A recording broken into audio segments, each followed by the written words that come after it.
ઓહ, વનબંધુ service provider unit યોજના અનુસૂચિત જનજાતિના ખેડૂતો માટે ઘણી સારી તક લઈને આવી છે.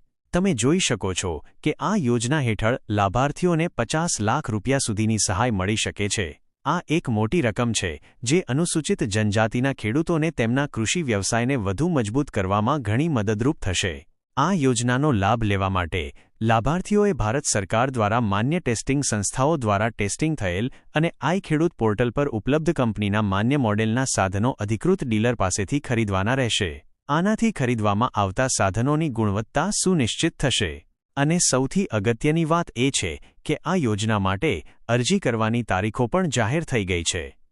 24 એપ્રિલ 2025 થી 15 મે 2025. એટલે કે અરજી કરવાની પ્રક્રિયા ટૂંક સમયમાં જ શરૂ થવાની છે. શું તમે આ યોજના વિશે વધુ માહિતી જાણવા માંગો છો, જેમ કે અરજી કરવાની પ્રક્રિયા અથવા પાત્રતાના માપદંડો? જો હા, તો મને જણાવો, હું તમને મદદ કરવાનો પ્રયત્ન